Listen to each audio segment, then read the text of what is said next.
আমাদের শরীরে আসবে কেন? ক্ষমতার চর্বি আমাদের শরীরে কেন থাকবে? আমাদের ঢাকা মহানগর আওয়ামী লীগের সাধারণ সম্পাদক এস এ মান্নানের কোচির নেতৃত্বে এবং আমরা এই 14 আসনের মাননীয় এমপিকে রাজপথে দেখেছি। আমরা সমন্বয় করে আমরা ঐক্যবদ্ধভাবে সেদিন আমরা রাজপথে ছিলাম। ঘরে আগুন লেগেছে, ঘরে আগুন নিভাতে তখন আর কোনো গ্রুপিং না, কোনো মতবিরোধ না, আমাদের একটাই উদ্দেশ্য ছিল মাননীয় প্রধানমন্ত্রীর হাতকে শক্তিশালী করতে হবে। অনেকে আহত হয়েছে, আমরা একদিকে গেছি, আমার সঙ্গে যারা গেছে বাবুল তালুকদার আত্মবর্ণের সাধারণ সভা, তার অনেক লোক আহত হয়েছে, নাবিল খানের অনেক লোক আহত হয়েছে, জাকিরের অনেক লোক আহত হয়েছে, আমাদের ছোট ভাই জাকির তার অনেক লোক আহত হয়েছে। এমনি ভাবে যারা সেদিন রাজপথে ছিলেন আমাদের মিজি ভাই হামিদ ভাই বলতে পারবে, কারণ সবার সঙ্গে আমাদের যোগাযোগ ছিল না।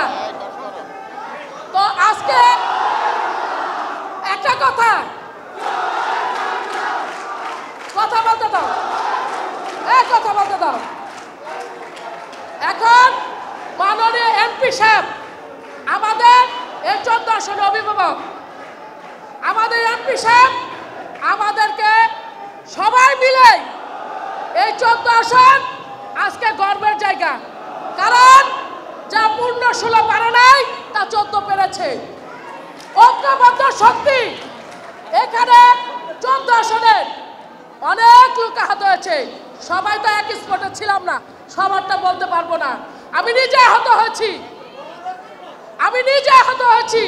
আমরা ভয় পাই না।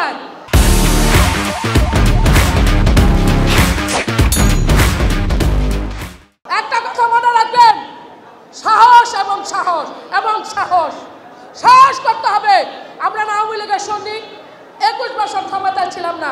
ক্ষমতার চর্বি আমাদের শরীরে আসবে কেন? ক্ষমতার চর্বি আমাদের শরীরে কেন থাকবে? তবে কথা টিটু ভাই কিছু মূল্যবান কথা বলেছেন। কিছু লোক আছে বা লোক আনবেন না, খালি বক্তৃতা দেবেন আর বড় চেয়ারটা বসে রাখবেন। বড় চেয়ার আপনারা থাকেন চেয়ার নিয়ে, আমরা থাকবো শেখ হাসিনা নিয়ে, আমরা থাকবো রাজপথ নিয়ে। আমরা অন্য কিছু চাই না। আমাদের এখন একটাই চাওয়া, মাননীয় প্রধানমন্ত্রীকে আমাদের রক্ষা করতে হবে, দেশকে রক্ষা করতে হবে। আমরা দেশ রক্ষায় আমরা সবাই ঐক্যবদ্ধভাবে আমরা থাকবো।